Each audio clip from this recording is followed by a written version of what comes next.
الحمدللہ والصلاۃ والسلام علی رسول اللہ وعلی آلہ وصحبہ اجمعین اما بعد فاعوذ باللہ من الشیطان الرجیم بسم اللہ الرحمن الرحیم رب اشرح لی صدری ویسر لی امری واحلل عقدۃ من لسانی یفقہوا قولی. السلام علیکم ورحمۃ اللہ وبرکاتہ my dear brothers and sisters and welcome to another episode of Saturday night live with me Raja Zia ul-Haq. اور آج میری خوش قسمتی ہے کہ میں ایک پاکستان کی بڑی مشہور پرسنالٹی اور ماشاءاللہ ایک بہت بڑے عالم دین مفتی طارق مسعود صاحب کے ساتھ یہاں موجود ہوں, انہیں کے اسٹوڈیو میں کراچی میں. مفتی صاحب السلام علیکم ورحمۃ اللہ. وعلیکم السلام ورحمۃ اللہ وبرکاتہ. کیسے مزاج ہیں؟ الحمدللہ, اللہ کا شکر ہے. بہت دفعہ آپ کو یوٹیوب پہ دیکھا, آج پہلی دفعہ آپ سے ملاقات کر رہا ہوں, بہت خوشی ہو رہی ہے ماشاء اللہ. جزاکم اللہ, مجھے بھی خوشی ہو رہی ہے. آپ کے بھی ہم نے کچھ فضائل سنے ہوئے ہیں, کافی ماشاء اللہ کام کر رہے ہیں آپ. اچھا مفتی صاحب, آج کا ہمارا جو موضوع ہے وہ بیسکلی ہے کہ فتنے کا دور, ہم اس پہ بات کریں گے. جی. اور ہمارا ہمیشہ کوشش یہ ہوتی ہے کہ جو نوجوان نسل ہے ہماری آج کل, اس کے جو مسائل ہیں اس پہ ہم ذرا بات چیت کریں اور یہ دیکھیں کہ ہم کس طرح سے اپنی یوتھ کو ایک ڈائریکشن دے سکتے ہیں کہ وہ سیدھے سمت پہ آ جائیں, سیدھے رستے پہ آ جائیں, گناہوں کی زندگی کو چھوڑ دیں, اللہ تعالیٰ سے اپنے آپ کو جوڑیں.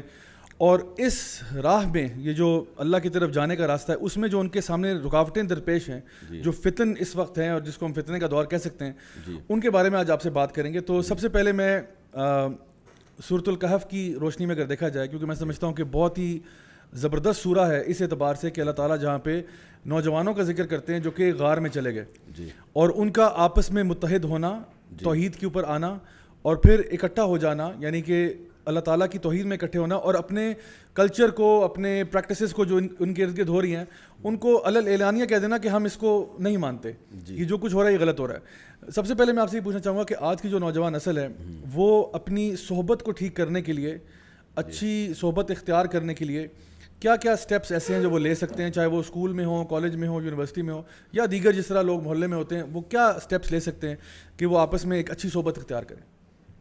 بسم اللہ الرحمن الرحیم. دیکھیے, آپ نے سب سے پہلے بات کی نا کہ فتنے کا دور ہے, خرابیاں کہاں کہاں آ رہی ہیں, تو صحبت کی بات تو میں بعد میں کرتا ہوں. تھوڑا سا میں اس پہ اگر آپ اجازت دیں. ضرور ضرور انشاءاللہ.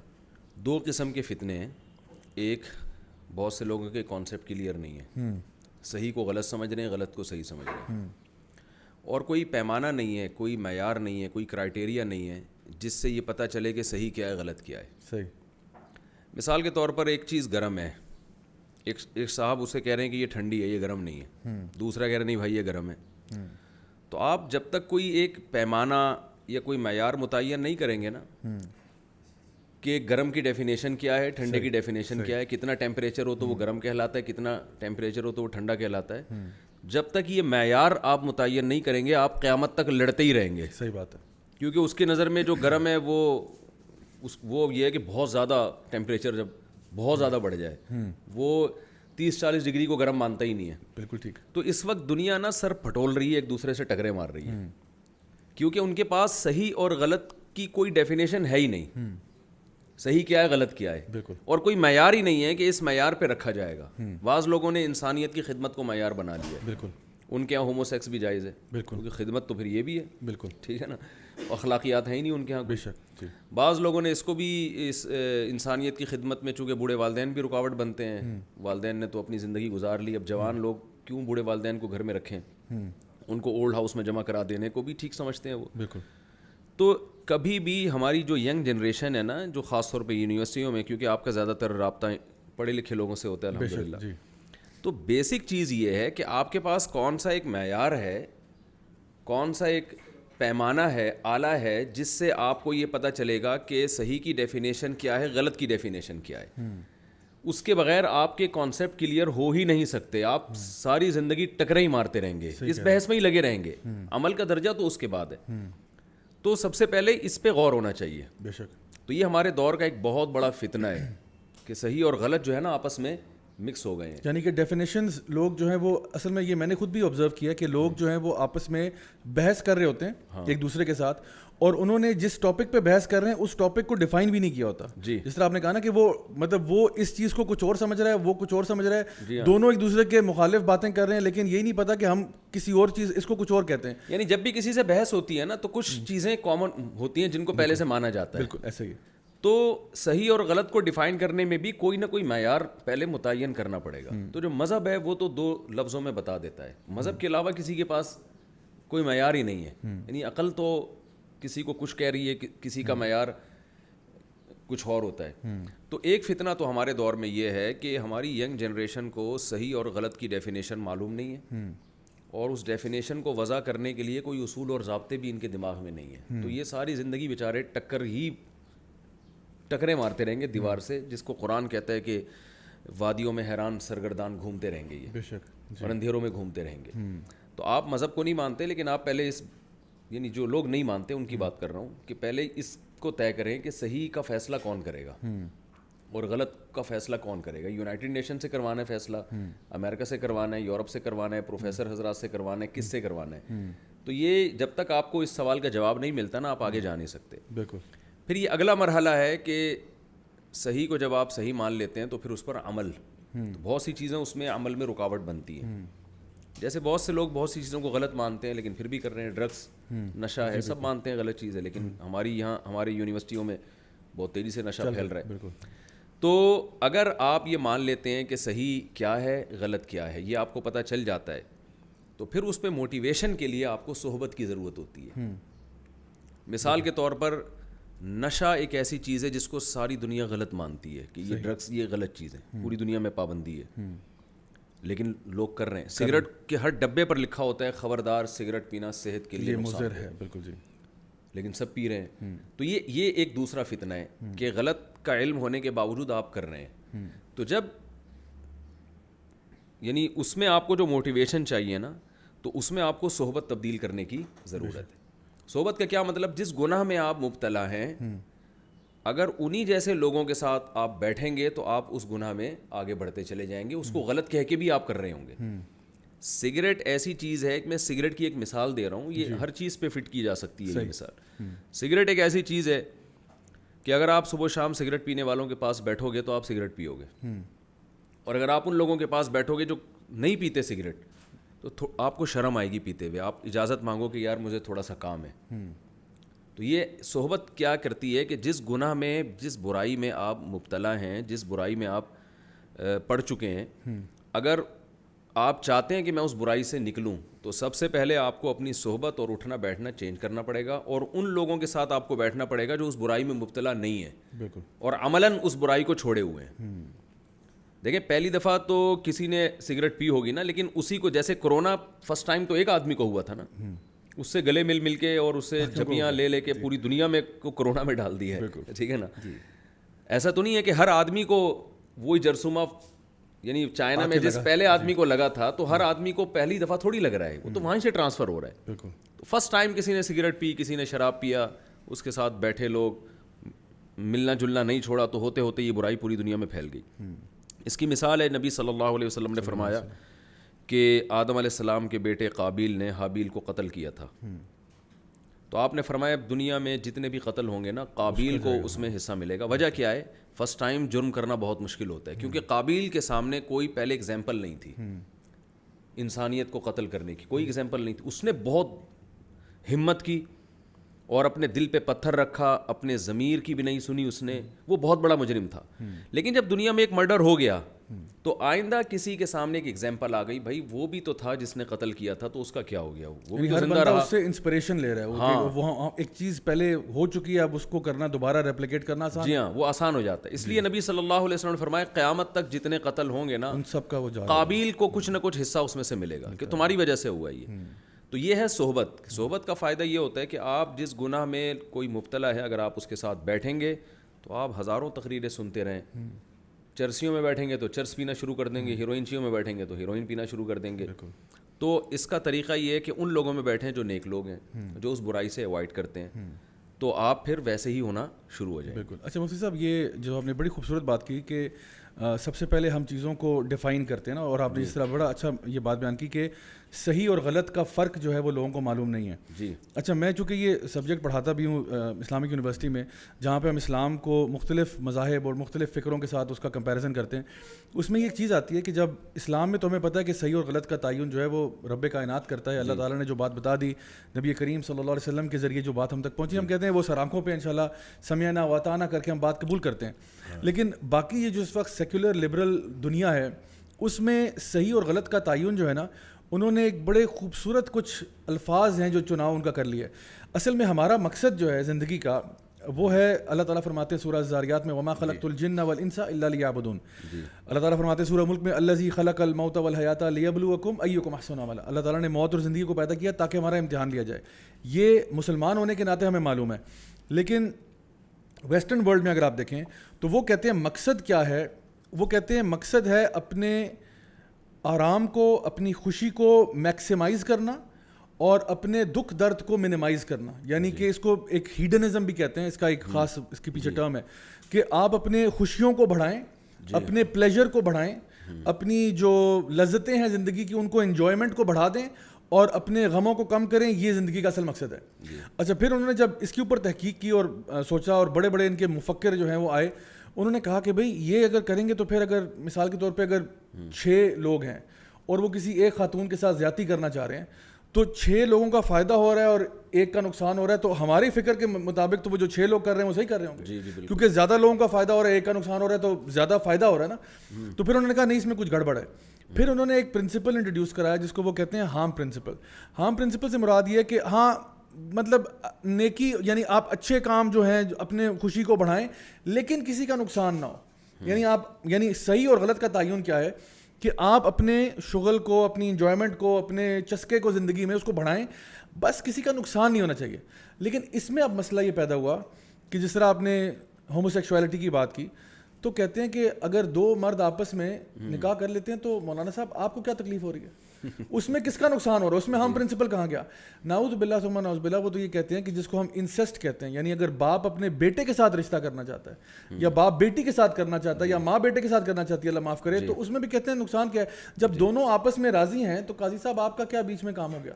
تو اس پرنسپل کے اوپر حالانکہ ہم سب کو پتہ ہے فطرتی طور پر کہ یہ انتہائی گندا اور گھنونا کام ہے, لیکن بہرحال ان کے پرنسپل میں اب یہ فٹ نہیں آتا. اور اس طرح کی بہت ساری مثالیں دی جا سکتی ہیں کہ اگر ہم ویسٹ کو تھوڑا سا پڑھ لیں کہ وہ کس فکر کو آگے بڑھا رہے ہیں تو ہمیں پتہ چلے کہ وہ واقعی میں اس جگہ پر انسان کو لے جاتی ہے جہاں پہ پھر کوئی دین ایمان نہیں بچتا, انسان کو اپنے آپ سے نفرت ہو جاتی ہے, بلکہ انسان یہ سوچتا ہے کہ میں اگر نہ ہوتا تو کیا ہوتا. اسی لیے آپ دیکھیں ایسے ممالک میں نا سوسائڈ, ڈپریشن ریٹس اتنے زیادہ ہو چکے ہیں. تو الحمدللہ یہ جو آپ نے بات کی, میں اسی کو آگے بڑھاتے ہوئے یہ کہنا چاہ رہا تھا آپ سے کہ الحمدللہ یہ جو آپ نے کہا نا کہ ایک ہوتا ہے انسان کسی گناہ کو یا برائی کو برائی جانتا ہے اور پھر ہے کہ اپنے آپ کو اس سے بچاتا ہے. یہ 2 بالکل مختلف چیزیں ہیں. یعنی مجھے پتا ہے کہ جس طرح آپ نے کہا کہ سگریٹ نوشی بری ہے, لیکن پھر بھی پی رہا ہوں, اس کا مطلب ہے کہ میں نے ابھی صحیح طرح سے یہ بات ہضم نہیں کی. تو یہ بالکل مختلف چیزیں ہیں. اچھا, صحبت کے اعتبار سے بھی آپ نے بڑا خوبصورت کہا کہ یعنی انسان انہی لوگوں کے ساتھ پھر اٹھتا بیٹھتا ہے جہاں پہ اس کو لگتا ہے. اور ہمارے ماں باپ, مجھے یاد ہے بچپن میں وہ کہاوت بھی سنی تھی, خربوزے کو دیکھ کے خربوزہ رنگ پکڑتا ہے. اور ہمارے ماں باپ تو یہ کہتے تھے کہ بیٹا لائک بچوں کے ساتھ آگے نا کلاس میں سب سے آگے بیٹھنا, اور باتیں ہم پیچھے بیٹھتے تھے تو پھر فائدہ نہیں ہوا. لیکن بہرحال کہنے کا مقصد یہ تھا. تو اگر ہم دنیاوی اعتبار سے یہ چیز سمجھتے ہیں کہ اگر میں نے دنیا میں آگے بڑھنا ہے تو کبھی میں نکموں نالائقوں کے ساتھ صحبت اختیار نہیں کروں گا, تو پھر دین کے اعتبار سے بھی اگر ہم اس کو امپورٹنس دیتے ہیں تو پھر یہی صحبت اختیار کرنی چاہیے. جی بالکل ایسے ہی ہے. یہ تو ایک ایسی چیز ہے نا جو آپ مجھ سے زیادہ جانتے ہوں گے, میڈیکل سائنس نے بھی اس کو پروو کیا ہے کہ انسان ماحول سے متاثر ہوتا ہے, اور قرآن و سنت سے تو یہ بہت زیادہ واضح ہے. یہ بالکل نبی صلی اللہ علیہ وسلم نے فرمایا کہ اچھا ہم نشین جو ہے اس کی مثال ہے عطر کی, عطار کی ہے. جیسے عطر فروش خوشبو کی دکان ہو, آپ بیٹھیں گے وہ دے گا, ہو سکتا ہے نہیں دے تو خوشبو تو آتی رہے گی. اور برے صحبت کی مثال ایسے جیسے بھٹی, وہاں بیٹھیں گے بدبو آئے گی, نہیں تو ہو سکتا ہے چنگاری کوئی لگ جائے, کپڑے بھی جل جائیں آپ کے. تو ہمارے ہاں اتنا یہ جو ایک براڈ مائنڈڈ بنا جا رہا ہے نا کہ بے لگام گھوڑا میں اس کو کہتا ہوں. یعنی اس زمانے کا ایک بہت بڑا فتنہ یہ ہے کہ ہر الٹے کام پہ لیبل بہت اچھا لگایا جا رہا ہے. جی, برانڈنگ اچھی ہوتی ہے, برانڈنگ بہت ٹائٹ ہو رہی ہے. بالکل. یعنی ہمارے ایک دوست ہیں, وہ آئرلینڈ سے آئے, مجھے کہنے لگے کہ یار یہ وہاں ڈپریشن کے مریض بہت ہیں. میں خود آسٹریلیا گیا ہوں تو وہاں ڈاکٹروں نے مجھے خود بتایا کہ میں حیران ہو رہا تھا یار آسٹریلیا میں ڈپریشن کی تو کوئی چیز, ہمیں تو ڈپریشن اس پہ ہو رہی تھی, یہاں کوئی ٹینشن ہی نہیں ہے کہ ہم تو ٹینشن ہو کے آتی ہیں نا, تو کوئی ٹینشن ہی نہیں ہے وہاں پہ, سب کچھ صحیح ہو رہا ہے, چھینک بھی نہیں آئی, نہ کھانسی آئی مجھے جتنے دن میں وہاں رہا. تو ان کو کس بات کی ٹینشن ہے؟ تو ہر چیز پہ لیبل بہت اچھا لگایا جا رہا ہے. وہ مجھے کہنے لگے کہ یہی ہیروئن اور چرس جو ہے نا, اگر یہ لوگ حلال کریں گے نا تو اس پہ اینٹی ڈپریشن اس کی پنی پہ لکھ کے لکھ دیں گے اور ٹیبلٹ بنا کے پبلک کو کھلانا شروع کر دیں گے. ہیروئن کو آپ اگر اینٹی ڈپریشن کا نام دیں تو بہترین نام ہے, کیونکہ اس سے ڈپریشن جتنی ختم ہوتی ہے نا, اتنی یہ ہیروئنچی سے پوچھے تو وہ آپ کو بتائے گا, وہ کہے گا یار تم کیا ڈپریشن پہ بیانات سنتے ہو, نفسیاتی ڈاکٹروں کے پاس جا کے ٹائم ویسٹ کرو, ایک چھٹا لگاؤ ہمارے ساتھ, پتہ چلے گا یہ اس میں کیا ہے. لیکن ظاہر ہے اس کے سائڈ افیکٹ کتنے ہیں, اس کے نقصان کتنے ہیں, وہ ڈپریشن بڑھا رہی ہے اصل میں, کم نہیں کر رہی. تو آج دنیا میں ہر غلط چیز کو اچھی پیکنگ میں بیچا جا رہا ہے. تو یہ عورتوں کی آزادی کے نام پہ ان کا استحصال ہو رہا ہے, ان کا بیڑا غرق ہو رہا ہے. تو اسی طرح یہ جو براڈ مائنڈڈ بن رہے ہیں کہ ہم آزاد ہیں, تو ماں باپ کہتے ہیں بچے کو ایکچولی بیٹھنے دیا جائے, وہ ادھر بیٹھتا ہے ادھر بیٹھتا ہے, اس نے اپنی زندگی خود متعین کرنی ہے, وہ خود آگے جائے گا, اچھوں میں بیٹھے برے میں بیٹھے, ہمیں اس سے لڑکیوں میں بیٹھ رہا ہے لڑکوں میں بیٹھ رہا ہے, وہ کیا کر رہا ہے, اس سے ان کو کوئی غرض نہیں ہے. یعنی یہ کہا جاتا ہے یہ مسجد ہے, یہ شراب خانہ ہے, تمہاری مرضی جہاں جاؤ.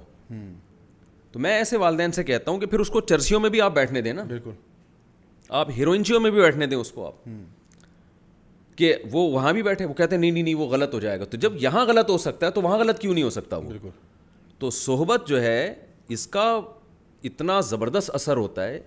مذہب میں تو اس کی اتنی اہمیت ہے کہ ایک عالم بڑی پیاری بات فرما رہے تھے. انہوں نے ایک سوال پوچھا اپنے جو شاگردوں سے کہ بتاؤ کوئی تابعی صحابی کے برابر ہو سکتا ہے؟ کہ نہیں ہو سکتا. کوئی تبع تابعی تابعین کے برابر ہو سکتا ہے؟ نہیں ہو سکتا. وجہ کیا ہے؟ صحابی نے پیغمبر کی صحبت اٹھائی ہے, انہوں نے جو اسلام کو سمجھا ہے وہ کوئی اور نہیں سمجھ سکتا.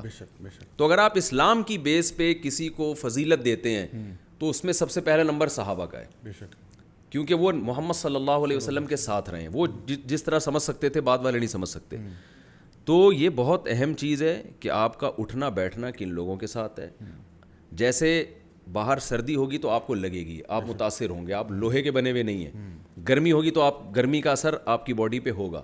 تو اسی طرح باہر کا ماحول اگر اچھا ہے تو اس کا اثر آپ پہ ہوگا. باہر کا انوائرمنٹ اگر برا ہے تو اس کا اثر بھی آپ کے اوپر لازمی ہوگا. چاہے آپ کتنے ہی اچھے ہوں اور کتنے ہی آپ کہتے ہو میں بہت مضبوط آدمی ہوں, میں کسی سے متاثر نہیں ہوتا, یہ غلط بات ہے. انسان متاثر ہوتا ہے.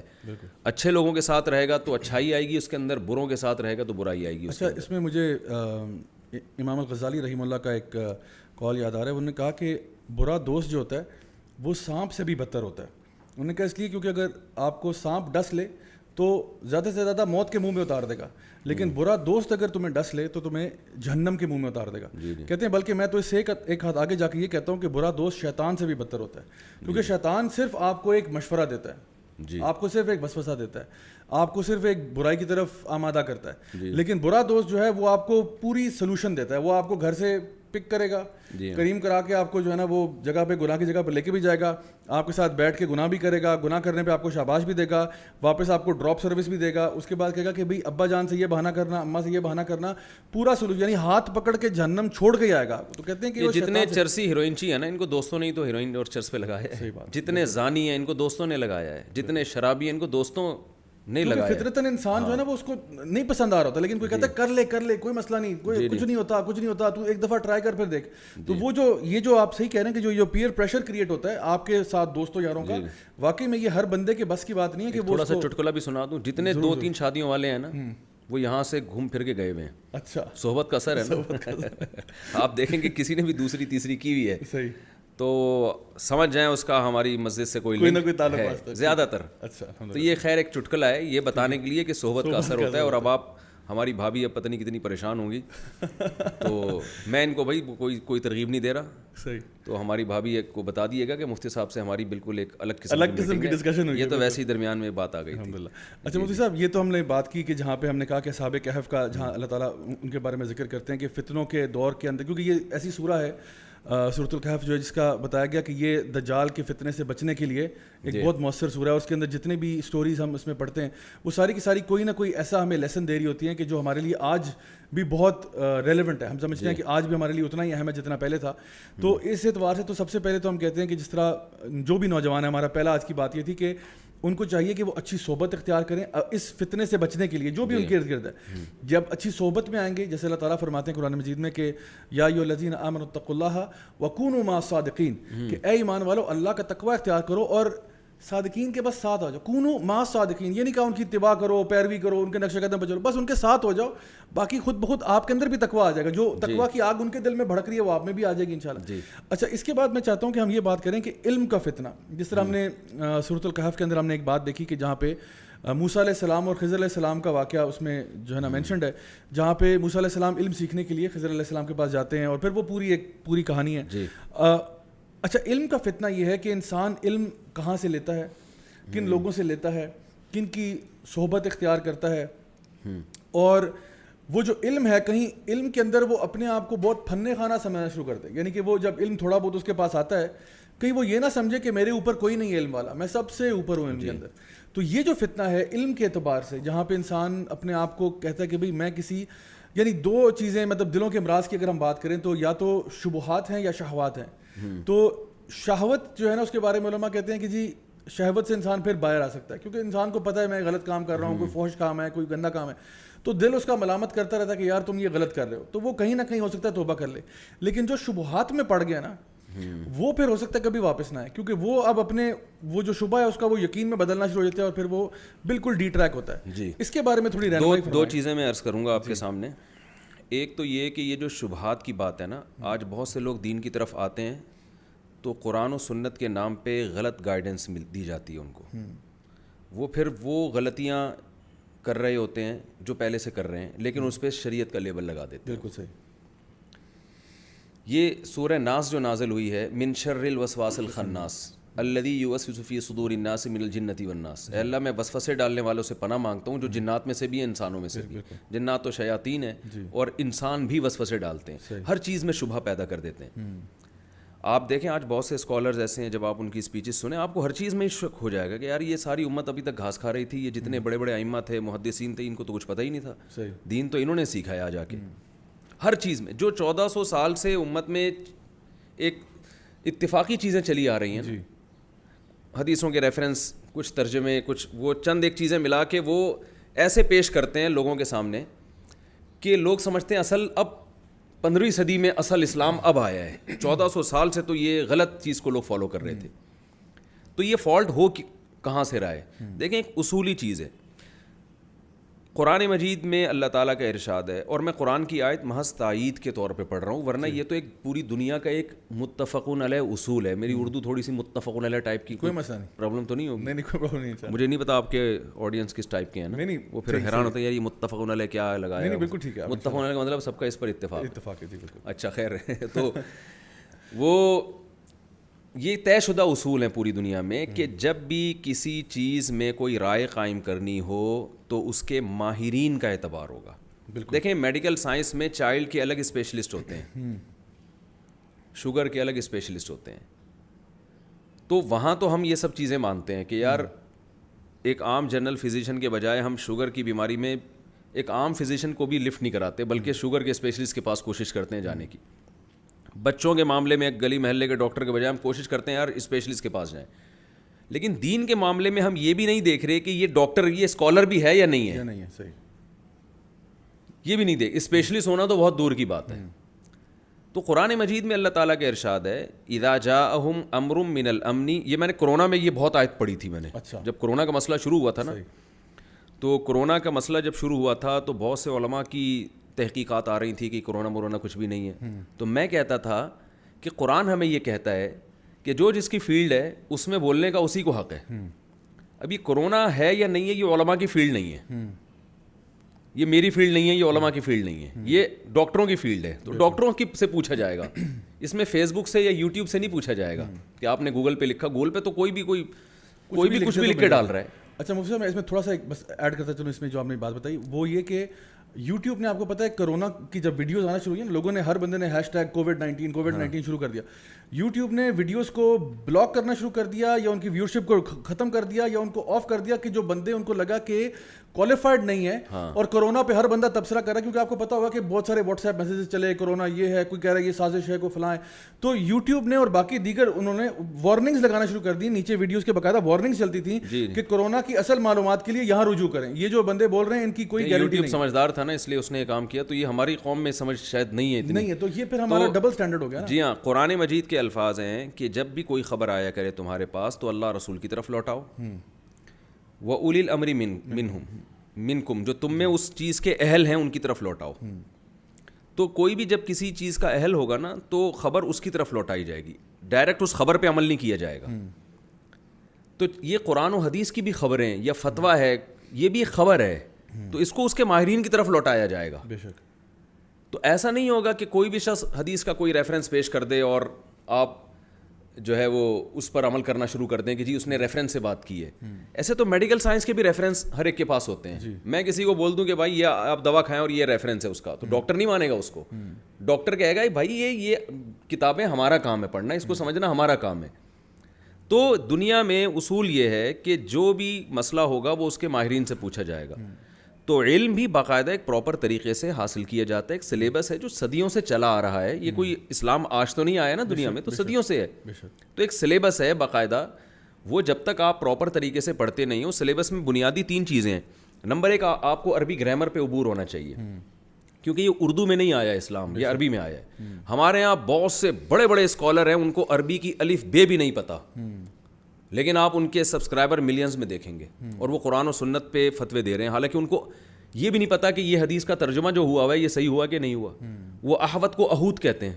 اچھا, یعنی احوت کا لفظ جو ہے نا, یہ کمپیریٹیو ڈگری ہے نا کہ دوسرے کے مقابلے میں زیادہ احتیاط.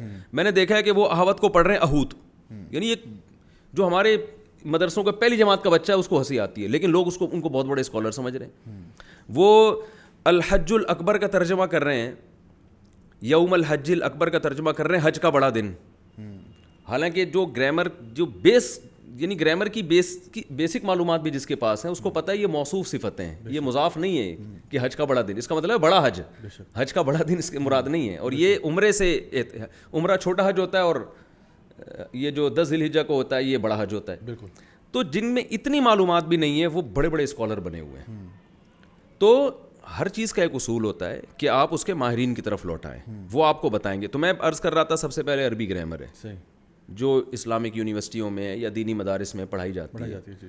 آپ کو دینی مدارس سے نفرت ہے تو کوئی بات نہیں, آپ یار اسلام آباد میں اسلامک یونیورسٹی سے علم حاصل کرو پراپر طریقے سے, وہاں پڑھ لو. اگر آپ کو اس گیٹ اپ میں لوگ اچھے نہیں لگتے آپ کو, ٹھیک ہے نا, لیکن ایک پراپر ایک سلیبس ہونا چاہیے, ایک نصاب ہونا چاہیے. تو سب سے پہلے عربی گرامر ہے. اس کے بعد عربی ادب میں مہارت, کے عربی زبان پہ کچھ عبور حاصل ہو. وہ عربی نہیں جو آج بولی جا رہی ہے, وہ عربی جو 1400 سال پہلے تھی. اس کے بعد اس کو حدیث میں عبور حاصل ہو. یہ نہیں کہ ادھر ایک حدیث سن لی تو اس پہ فتویٰ دینا شروع کیا, اس کے اپوزٹ کیا حدیث ہے, اس میں فقہا کے اقوال کیا ہیں, فقہائے کرام کس طرح سے احادیث پر عمل کرتے تھے, ان کے کیا ان کی یعنی ان کے سامنے اصول کیا تھے.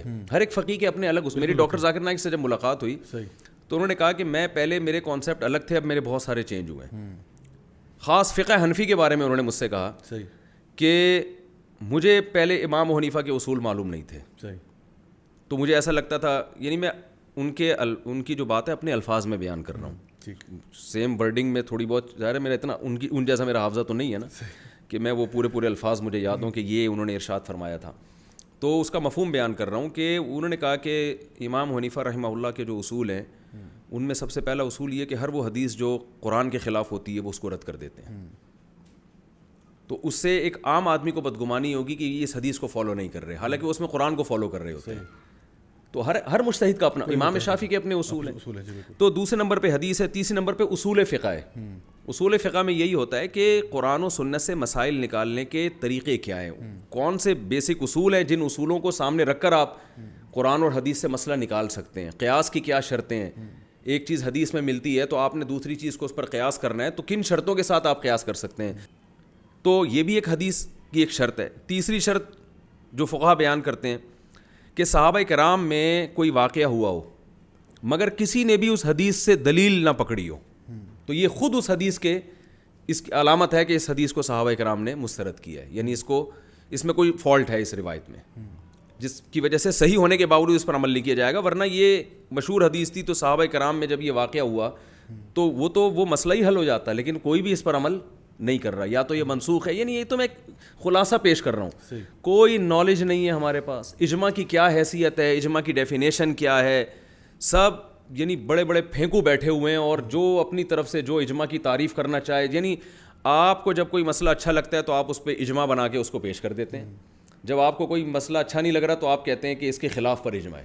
اصل میں صاحب آپ نے بڑا اچھا یہ بات کی, کیونکہ اصل میں جو ایک فقیہ ہوتا ہے جو اصول فقہ کو پڑھ بھی رہا ہوتا ہے, سمجھ بھی رہا ہوتا ہے, اس کے بیس کے اوپر فتویٰ بھی دے رہا ہوتا ہے, وہ بیسکلی اصل میں وہ کیا کر رہا ہوتا ہے, وہ قرآن و حدیث کو پڑھتا ہے, سمجھتا ہے اور اس میں سے پھر اللہ کی رضا نکال رہا ہوتا ہے. اصل میں اس کا مقصد یہ ہوتا ہے کہ مطلب وہ عربی زبان بھی سیکھ رہا ہے, وہ سمجھ رہا ہے, وہ دیکھ رہا ہے, وہ اسباب النزول دیکھ رہا ہے, جو آیات نازل ہوئی وہ کانٹیکسٹ دیکھ رہا ہے, وہ مطلب جو ایک فقیہ ہوتا ہے اس کا بہت براڈ نالج ہوتا ہے, اور وہ یہ دیکھتا ہے کہ بھائی اصل میں جو قرآن و حدیث ہے اس میں سے اللہ کی رضا نکالنی ہے کسی بھی معاملے کے اوپر. اب اس کے لیے اب وہ ایک مجتہد ہے, وہ ایک چیز پہ اجتہاد کر رہا ہے, اور اس کے بارے میں وہ نبی کریم صلی اللہ علیہ وسلم کی حدیث آتی ہے کہ اگر وہ غلطی بھی کر لے تو اس کو پھر بھی ایک اجر. اچھا لوگ, سوری میں بات کاٹ رہا ہوں, لوگ یہ کہتے ہیں کہ غلطی تو امام شافعی سے بھی ہو سکتی ہے, ہم کہتے ہیں ہو سکتی ہے, لیکن وہ غلطی کے اہل تھے. جی بالکل, ہاں یہ بات یہ بہت اہم چیز ہے کہ ایک آدمی غلطی کا اہل ہوتا ہے, جی اس سے غلطی ہوگی قابل معافی ہے. جیسے ڈاکٹر سے علاج کے دوران غلطی ہو جائے قابل معافی ہے, لیکن ایک عام آدمی بیٹھ کر اگر کلینک کھول کے علاج کرنا شروع کر دے تو تکے سے اگر 4-6 آدمی صحیح ہو بھی جائے نا تو اس کو ثواب نہیں ملے گا, یہ اس کا اہل نہیں ہے. آج کل وہ ٹی وی پہ پروگرام چلتے ہیں نا سر عام اور اس قسم کے پروگرام, وہ چھاپے مار دیتے ہیں لوگوں کو, کوئی جو ہے نا کمپاؤنڈر ہے وہ سرجریاں کر رہا ہے تو پکڑ لیتے ہیں کہ بھئی آپ تو اہل ہی نہیں, آپ کہاں سے سرجریاں کر رہے ہیں. تو اگر یہ ایک بندہ بھی مارے گا تو اس کے اوپر تو کیس ہو جائے گا کہ تم نے جی بندہ مار دیا, کیونکہ اس کو وہ یعنی نیگلیجنس میں ڈالتے ہیں کہ جی لاپرواہی میں ڈالتے ہیں کہ اس نے کیسے بندہ مار دیا. لیکن ڈاکٹر جو ہیں وہ آئے دن ان سے بندے مرتے بھی نہیں, تو مسئلہ اس لیے نہیں ہے کیونکہ وہ ڈاکٹر کو جتنا اللہ نے علم دیا اس نے اس حساب سے کیا, اب آگے اللہ کی مرضی. بالکل ٹھیک ہے نا. تو یہ اجتہاد میں بھی ایسا ہی ہے کہ جو مجتہد ہے پراپر, جس نے علم حاصل کیا ہے, وہ اگر بیان کرنے میں ان سے غلطی بھی ہو جائے تو حدیث میں آتا ہے معاف ہے. عام آدمی کے بارے میں نہیں ہے یہ کہ اس سے غلطی ہوگی تو معاف ہوگی. تو میں ایک چھوٹی سی اور بات کر دوں, اصول فقہ میں بھی پڑھایا جاتا ہے کہ ایک حدیث ہے جس سے ہمیں ایک خاص مسئلہ پتہ چل رہا ہے, لیکن اس حدیث کو بیان کرنے والے صحابی کا فتویٰ اس کے خلاف ہے, تو بھی بہت سے فقہا کا اصول ہے پھر اس حدیث پر عمل نہیں کیا جائے گا. اس لیے کہ اگر ہم یہ کہتے ہیں کہ ہم قول رسول کو لیں گے, قول صحابی کو نہیں لیں گے, تو سوال پیدا ہوتا ہے پھر یہ تو صحابی نے خود نبی کی مخالفت کر کے ان کی عدالت تو پھر مجروح ہو گئی نا. یعنی اس کا مطلب پھر انہوں نے کیوں مخالفت کی حدیث کی. یا تو پھر ہم یہ کہیں گے کہ آگے صحابی کے نیچے جو بیان کرنے والے ہیں ان سے کوئی حدیث بیان کرنے میں غلطی ہوئی ہے, یا یہ ہوا ہے کہ یہ حدیث تھی مگر منسوخ ہو چکی ہے, ورنہ یہ صحابی اس کے خلاف فتویٰ کیوں دے رہے ہیں. تو یہ بحثیں اصول فقہ میں پڑھائی جاتی ہیں. ان تمام بحثوں کو نظر انداز کر کے آج ایک ٹرینڈ چل پڑا ہے کہ اذا صح الحدیث فہو مذہبی, بس جو بھی حدیث ملے گی وہ ہمارا مذہب ہے, ہم صحیح حدیث کو مانتے ہیں, اس کے علاوہ نہیں مانتے. تو اس کا مطلب یہ جو صدیوں سے اصول فقہ اور مدارس اور یہ سب کچھ یونیورسٹیاں چلی آ رہی ہیں جہاں اسلام پڑھایا جا رہا ہے, لوگ مجتہدین کو فالو کرتے آ رہے ہیں, علم حدیث میں محدثین کو فالو کر رہے ہیں. علم حدیث میں حدیث کو صحیح یا ضعیف کہنے میں محدثین کی رائے کا اعتبار ہے. میں آج اگر اپنی تحقیق کرنا چاہوں کہ بخاری کی یہ والی حدیث صحیح نہیں ہے تو اس تحقیق کو لوگ اٹھا کے دیوار پہ مار دیں گے, چاہے میں اس کے راوی پہ کتنے اعتراضات کروں. بھائی آپ ہوتے کون ہیں, اور یہ تو بڑے بڑے علوم تھے جو اب ختم ہو چکے ہیں, اور جو اس پہ تحقیق ہو چکی ہے اب اسی میں سے آپ نے کسی ایک کو فالو کرنا ہے. تو میں لوگوں سے ایک اپیل کرتا ہوں کہ آپ دین کی طرف جب آئیں تو آپ نے ان علماء سے علم حاصل کرنا ہے جو پراپر کسی ادارے سے پڑھے ہوئے ہوں, بالکل باقاعدہ اصول فقہ پڑھے ہوئے ہوں, تفسیر پڑھے ہوئے ہوں, تفسیر اردو میں نہیں, جو عربی تفسیر, جو قرآن جس میں نہ ان کو گرامر سے تفسیر آتی ہو. ایسا نہ ہو کہ وہ جو ہے نا ادھر تفسیر پڑھ لی, اس کتاب سے پڑھ لی, اس کی وہ تو پھر عامی آدمی کو تو تفسیروں تو درجنوں قسم کی ہیں, صحیح بھی ہیں غلط بھی ہیں. تو پراپر وے میں جب علم, لوگ اس میں ایک سوال پوچھتے ہیں کہ بہت سے علماء غلط بھی تو گائیڈ کر رہے ہیں نا, تو اس کا میں جواب یہ دیتا ہوں کہ بہت سے ڈاکٹر بھی تو غلط علاج کر رہے ہیں نا, تو آپ کو صحیح اور غلط ڈاکٹر کا فرق معلوم ہونا چاہیے. تو اسی طرح صحیح اور غلط علماء کا فرق آپ کو معلوم ہونا چاہیے. میں آپ کو یہ بتاؤں مفتی صاحب, میرے اپنے کچھ اساتذہ میں ایسے بھی ہیں جو ماشاءاللہ بہت زیادہ نالجبل, بہت زیادہ انہوں نے اپنی پوری زندگیاں لگا دیں علم سیکھنے میں, سکھانے میں, پڑھنے پڑھانے میں, اور ان کے پاس کوئی سوال لے کے آیا تو انہوں نے, حالانکہ مجھے معلوم تھا کہ شاید وہ مجھ سے پوچھتا, شاید میں جواب دے دیتا, مطلب جذبات میں آتے ہوئے, لیکن ان شیخ کے پاس ایک شخص نے سوال پوچھا تو انہوں نے کہا کہ یہ مسئلہ جو ہے نا آپ فلاں شیخ سے پوچھیں, وہ اس کے ماہر ہیں. سوری میں بات کاٹ رہا ہوں آپ کی, امام مالک کتنے بڑے عالم تھے, امام مالک تبع تابعین میں سے ہیں, بالکل. اور حدیث میں آتا ہے کہ عنقریب مدینہ میں ایک ایسا شخص پیدا ہوگا کہ جس کی طرف اونٹوں کے کجاوے کسے جائیں گے, پوری دنیا سے لوگ علم حاصل کرنے آئیں گے. تو جمہور محدثین کی رائے ہے کہ اس سے مراد امام مالک ہیں. لیکن امام مالک سے ایک محفل میں سوال پوچھے گئے, 30-35 سوالات تھے. 36 سوال پوچھے تھے. ہاں, کہتے ہیں کہ 30 یا 36 سوالوں کے جواب میں انہوں نے کہا لا ادری, مجھے اس کا جواب معلوم نہیں. اور آج آپ دیکھ لیں جن کے پاس علم نہیں ہے وہ یوٹیوب پہ بیٹھے ہوئے ہیں, فیس بک پہ بیٹھے ہوئے ہیں, ہر بات کا جواب دے رہے ہیں, وہ ہر بات کا جواب دے رہے ہیں, حالانکہ وہ پراپر کہیں سے پڑھے ہوئے نہیں ہیں. تو یہ عجیب حساب کتاب ہے کہ جو نہیں پڑھا ہوا اس کے پاس ہر سوال کا جواب ہے, جو پڑھے لکھے ہیں وہ کہتے ہیں بھائی اس کا جواب میرے پاس. مفتی صاحب اس میں نا بڑی پریشان کن بات اور جو مجھے بہت ڈراتی ہے, واللہ العظیم مجھے بہت ڈراتی ہے ایک چیز, وہ یہ ہے نبی کریم صلی اللہ علیہ وسلم کی ایک بڑی ہی خطرناک حدیث ہے. آپ نے فرمایا کہ علم جو ہے نا وہ ایک دم سے نہیں اٹھ جائے گا. علم کیسے اٹھے گا کہ علماء کی اموات ہو جائیں گی جی. اور پھر آپ نے فرمایا کہ ہر جاہل جو ہے وہ یہ حدیث اچھا وہ آپ نے بتایا, میں ابھی بتانے والا تھا, آپ نے جو سوال کیا نا کہ کس کو لوگ فالو کریں, بالکل یہ حدیث جو آپ ابھی بتا رہے ہیں اس کے الفاظ پورے یہ ہیں, ان اللہ لا يقبض العلم انتزاعا من صدور العلماء ولكن يقبض العلماء, کہ اللہ تعالیٰ علم کو دنیا سے ایسے ختم نہیں کریں گے کہ علماء کے سینوں سے علم ہٹا لیں, نہ ایسے نہیں ہوگا, لیکن اللہ علماء ہی کو ختم کریں گے. فَإِذَا لَمْ يَبْقَ عَالِمٌ, جب علماء ختم ہو جائیں گے تو اتخذوا جہالا رؤوسا, لوگ جاہلوں کو اپنا پیشوا بنائیں گے. پیشوا تو پھر بھی بنائیں گے. یہ جو کہتے ہیں نا ہم کتابوں کو مانتے ہیں, لوگوں کو یا بزرگوں کو یا ہم شخصیات کو نہیں مانتے, ایسا نہیں ہے. حدیث میں آتا ہے انسان کو فالو کرتا ہے. بالکل ایسا ہی. وہ کتاب بھی تو کسی انسان نے لکھی ہوتی ہے. تو حدیث میں آتا ہے کہ لوگ کیا کریں گے کہ علماء کے بجائے جاہلوں کو اپنا رئیس بنائیں گے کہ ہم نے اب ان کو فالو کرنا ہے. وہ جاہل بے شک قرآن و سنت کا لیبل لگا کے یا کتابوں کی باتیں کر کے لا رہے ہوں, لیکن ہوں گے وہ جاہل. آگے نبی صلی اللہ علیہ وسلم نے فرمایا فَأَفْتَوْا بِغَيْرِ عِلْمٍ, ان کے پاس حقیقی علم نہیں ہوگا اور اسی بیس پہ وہ فتویٰ دیں گے. فَضَلُّوا وَأَضَلُّوا, خود بھی گمراہ ہوں گے, لوگوں کو بھی گمراہ کریں گے. تو صحابہ کرام میں بھی چند مخصوص مفتیان کرام تھے جن سے لوگ مسئلہ پوچھتے تھے, ہر ایک سے مسئلہ نہیں پوچھا جاتا تھا. تابعین میں چند مخصوص تابعین تھے. مدینہ میں 7 مشہور فقہا تھے جن کو فقہاء سبعہ کے نام سے آج بھی یاد کیا جاتا ہے. ان 7 لوگوں کی طرف لوگ فتوے میں رجوع کرتے تھے اور بہت سے مسائل میں اپنی رائے کے بجائے کہتے تھے ان سے فتویٰ لیں آپ, ان کی رائے زیادہ بہتر ہے. لیکن آج ہر آدمی اپنی دکان چمکانے کے اس میں کہہ رہے میری طرف آؤ, میں صحیح ہوں, اور وہ لیول یہ لگاتا ہے کہ میں لوگوں کی دکانیں بند کر رہا ہوں. بند نہیں کر رہا ہوں, وہ اپنی دکان اس طرح کے لوگ کھول رہے ہوتے ہیں. تو کوئی بھی ایسا فرقہ, کوئی بھی ایسا طبقہ جو آپ کو پوری امت سے ہٹا رہا ہو, اس پہ کبھی بھی آپ یقین نہ کریں اور کبھی بھی آپ اس کو فالو نہ کریں, کیونکہ نبی صلی اللہ علیہ وسلم نے فرمایا من شذ عن جماعت المسلمین شذ فی النار. یہ بہت خطرناک حدیث ہے کہ جو مسلمانوں کی جماعت سے الگ ہوگا, جو مسلمانوں کی جماعت سے, یعنی جس پر پوری امت چلتی آ رہی ہے ٹریک پر, جو اس سے الگ کسی بھی ٹریک سے الگ کسی بھی طرح سے الگ ہوگا تو اللہ قیامت کے دن اس کو بھی مسلمانوں سے الگ کر کے جہنم میں ڈالیں گے. اور کمال کی بات یہ کہ اسی حدیث کی بیس پر ایک فرقہ مسلمانوں سے الگ ہوا اور اس نے اپنا نام جماعت المسلمین رکھ لیا. یعنی یہ کیسے قرآن و سنت کی دھجیاں اڑائی جائیں. یہ جو جماعت المسلمین ایک فرقہ ہے ہمارے یہاں, وہ اپنے علاوہ سب کو جہنمی سمجھتے ہیں. انہوں نے کیا کیا, انہوں نے کہا حدیث میں تو آتا ہے کہ جو جماعت المسلمین سے الگ ہوا تو وہ جہنم میں ڈالا جائے گا, تو ہم جماعت المسلمین ہیں, ہم سے جو الگ ہوگا جہنم میں جائے گا. حالانکہ آپ ساری دنیا کے مسلمانوں سے الگ ہوئے. جماعت المسلمین کا مطلب حدیث میں یہ نہیں ہے کہ ایک جماعت ہوگی جس کا نام جماعت المسلمین, عامت المسلمین سے جو الگ ہوا, تو یہ عام مسلمانوں سے الگ ہوئے اور اپنا نام رکھا جماعت المسلمین. اور پھر حدیث میں کہا کہ حدیثیں اس پہ فٹ کی کہ جو جماعت المسلمین سے الگ ہوگا جہنم میں جائے گا, لہذا آپ سب ہم سے الگ ہیں تو آپ جہنم میں. اب لوگ یہاں بھی ریفرنس کو دیکھ رہے ہیں, یار صحیح مسلم کی حدیث ہے اور ریفرنس کے ساتھ بات کرتے ہیں, اور نام بھی ان کا یہی ہے. ہاں نام بھی یہی ہے. فرقۃ الناجیہ والی ہم اپنی کوئی جماعت کھول لیتے ہیں, یا طائفۃ المنصورہ کو کھول لیتے ہیں, تو کہیں جی ہم بھی تو. اب حدیث میں تو آتا ہے 73 فرقے میں سے ایک ہوگا جس کی اللہ مدد کرے گا, منصورہ ہوگا, تو میں اپنا نام منصور خان رکھ لیتا ہوں پھر. ٹھیک ہے نا, اور یہ ہماری طائفہ منصورہ ہے. بالکل. تو لفاظی ہے, خوشنما نعرے ہیں اندر سے. ہمارے ایک استاذ فرمایا کرتے تھے معلومات ہیں علم نہیں ہے. اللہ اکبر. معلومات ہیں علم نہیں ہے. تو یہ ہے حساب کتاب. اچھا مفتی صاحب, انشاءاللہ آج کی اس پوری ڈسکشن کو سمیٹتے ہوئے میں آخر میں بس آپ سے یہ پوچھنا چاہ رہا تھا کہ ہماری جو نوجوان نسل ہے, الحمدللہ ہم نے ان کو یہ آج بات کی کہ صحبت کو اختیار کرنا, علم جو ہے وہ صحیح ذرائع سے لینا, علماء کی صحبت اختیار کرنا, اور الحمدللہ ہمارے لیے دین کا ذریعہ بھی یہی ہے انشاءاللہ. اور یعنی عقلی طور پہ بھی یہی بات سمجھ میں آتی ہے, جب ہم لوگ ڈاکٹروں کے پاس اسی وجہ سے جاتے ہیں تو پھر ہم علماء کے پاس کیوں نہیں جاتے. تو تحقیق ضرور کریں, لیکن بہرحال آپ علماء کے ساتھ جڑیں جو اس چیز کے اہل ہیں کہ وہ آپ سے یہ بات جو ہے نا بیان کر سکے.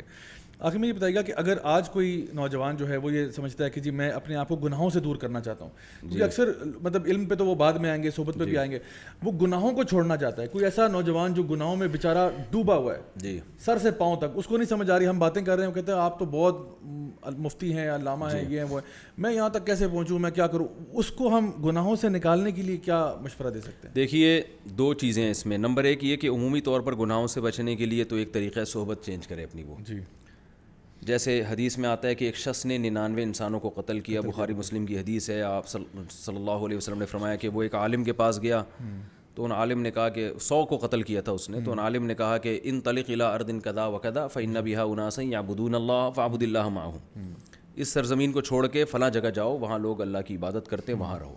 یعنی توبہ تو کرو مگر یہاں نہیں, یہ جگہ چھوڑ دو. بالکل. تو ان عالم نے کیوں ایسا کہا؟ ان کو پتا تھا یہ مخلص ہے, توبہ کرنا چاہتا ہے, لیکن رہتا یہیں ہے, تو جہاں یہ, اور یہ قاتلوں میں رہتا ہے. تو آج اس نے 100 انسانوں کو قتل کیا, آج توبہ کرے گا, کل کوئی تھوڑی سی لالچ دے گا, پھر ایک اور کو مار دے گا, یہ تو یہ توبہ پر قائم نہیں رہے گا. تو انہوں نے ماحول چینج کرنے کا حکم دیا.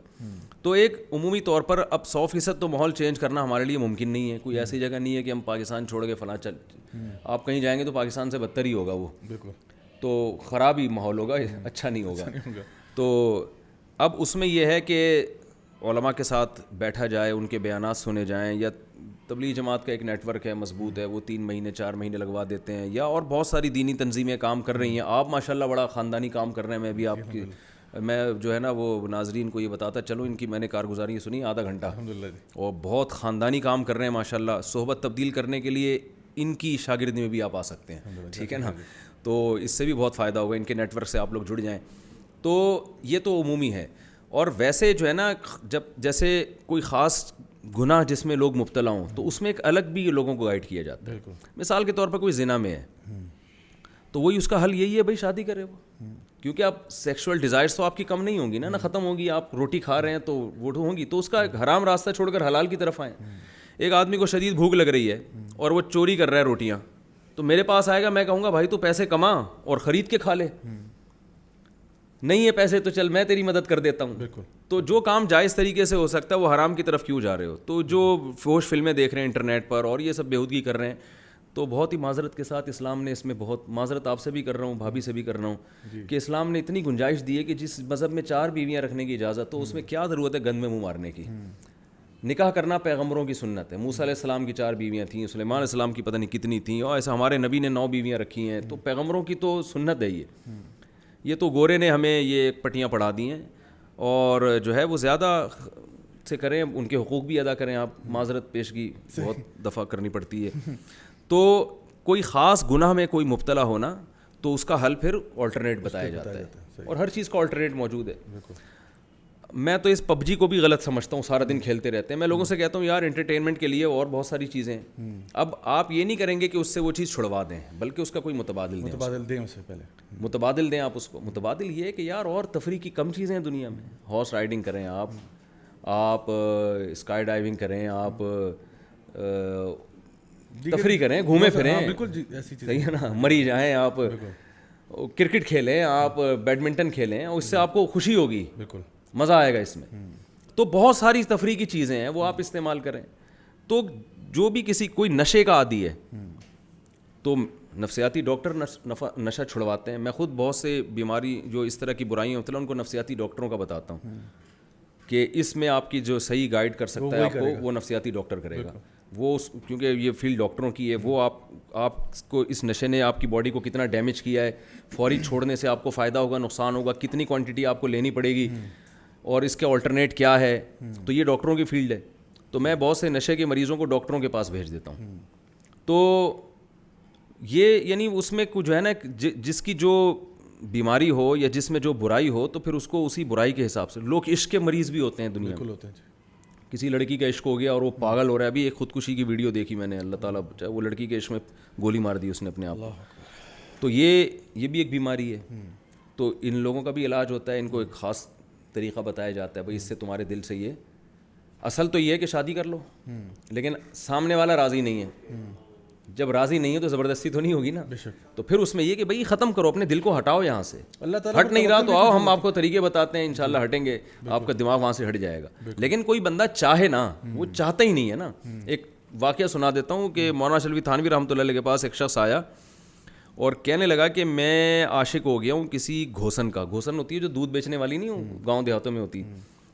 تو انہوں نے کہا کہ اچھا ٹھیک ہے, میں تیرا علاج کرتا ہوں.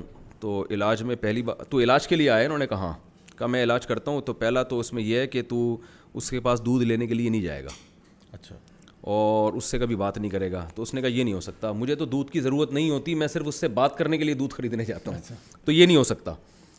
تو ان کے پاس ایک ڈنڈا تھا, انہوں نے اٹھا کے اس کو لگایا, اچھا, یا تھپڑ مارا زور سے, اور کہا کہ تو آیا علاج کرنے کے لیے, اور جب تجھے کوئی بات بتائی جاتی ہے تو کہہ رہا ہے میں نہیں کروں گا یہ, تو اس کا مطلب تیرا مقصد علاج ہے ہی نہیں. بالکل. تو اتنی زور سے تھپڑ لگایا نا, پہلے لوگ علماء کے تھپڑ چانٹے کھا لیا کرتے تھے. اگلے دن آیا, کہنے لگا وہ ایک تھپڑ سے میرا عشق ختم ہو گیا ہے. ٹھیک ہے نا. تو جو علاج کرنا چاہتا ہے اس کا علاج ہوتا ہے, لیکن وہ سمجھے کہ مجھ میں یہ برائی ہے اور یہ چھوٹ سکتی ہے, یہ ناممکن نہیں ہے. تو اس میں ہر ایک کو الگ طرح سے گائیڈ کیا جاتا ہے. مجھے صاحب ایک چھوٹا سا واقعہ میں بھی سنا دیتا ہوں. میرے پاس ایک لڑکا ہے جی, وہ کہتا ہے کہ مجھے جو ہے نا عشق ہوا ہے, اور اس کا مسئلہ یہ تھا کہ اس کو عشق ہوا تھا کسی ایسی خاتون سے جن کی پہلے سے شادی ہوئی تھی. اور اب ظاہری بات ہے, اس کو تو میں کچھ نہیں کہہ سکتا تھا کہ بھائی اب ان کے ساتھ اب آپ نے کیا کرنا ہے, کیونکہ کوئی یونیورسٹی کالج کا افیئر تھا. لڑکی کی جو ہے ماں باپ نے شادی کرا دی اس کی مرضی کے خلاف, لیکن بعد میں وہ وہاں پہ سیٹ ہو گئی, اس کا معاملہ ٹھیک ہو گیا. تو یہ بیچارہ پیچھے سے دل ٹوٹا لیے گھومتا تھا. شعر سناؤں جی, دل کے ارماں آنسوؤں میں بہہ گئے, ان کے بچے ہم کو ماموں کہہ گئے. یہ ہو گیا اس کے ساتھ. بالکل ایسا ہی ہوا جی. تو وہ جی بیچارہ بڑا غمگین میرے پاس آیا. میں نے سے کہا کہ پہلے میں نے بڑا اس کا کاؤنسلنگ کی, بڑا سمجھایا بجایا اس کو, لیکن وہ نہیں سمجھا. تو مجھے لگا شاید یہ کوئی جنات والا مسئلہ ہے, کیونکہ اس کے اوپر نا واقعی کوئی جن چڑھ گئے. تو میں نے کہا تو میرے گھر آؤ اور ہم آرام سے بیٹھ کے سورۃ البقرہ کی تلاوت سنتے ہیں, اور ٹی وی پہ لگا کے ترجمے کے ساتھ تمہیں سناؤں گا. تو ہم آئے جی, ہم 2.5 گھنٹہ جو ہے نا وہ سورۃ البقرہ کی تلاوت آرام سکون کے ساتھ ہم سنتے رہے. جب سورۃ البقرہ کی تلاوت ختم ہوئی تو میں نے کہا کہ اچھا کچھ فرق پڑا؟ تو کہتے ہیں ضیاء بھائی الحمدللہ میری طبیعت بہت بہتر ہے. کہتے ہیں لیکن ضیاء بھائی میں اس کو نہیں بھول سکتا. میں نے کہا یار تیرا علاج اب جوتے ہے, کیونکہ مجھے اس کے علاوہ کوئی علاج نہیں آتا.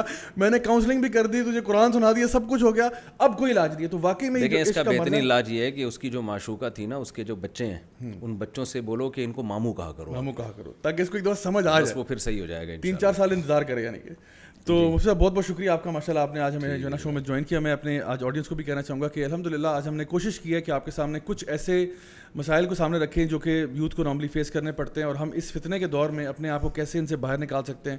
اگر ہم میں سے کوئی بھی شخص ایسا ہے جو گناہوں میں مبتلا ہے, یاد رکھیں کہ اللہ تعالیٰ بہت معاف کرنے والا ہے. اللہ تعالیٰ فرماتے ہیں قل یا عبادی الذین اسرفوا علی انفسہم لا تقنطوا من رحمۃ اللہ ان اللہ یغفر الذنوب جميعا.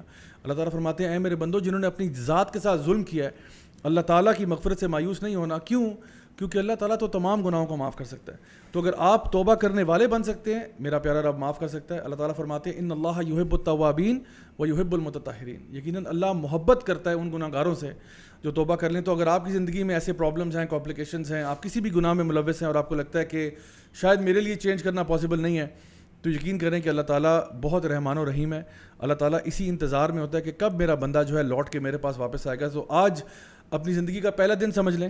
اگر آپ نے یہ ویڈیو غلطی سے بھی دیکھ لیا تو چلیں الحمدللہ, آپ سمجھیں کہ آج میری زندگی کا پہلا دن ہے. آج سے میں اپنی لائف کو ٹرانسفارم کروں گا, آج سے اپنی لائف کو چینج کروں گا, اور انشاءاللہ نبی کریم صلی اللہ علیہ وسلم کی حدیث ہمارے سامنے, آپ نے فرمایا جو شخص اللہ کی طرف چل کے آتا ہے اللہ اس کی طرف دوڑ کے آتا ہے.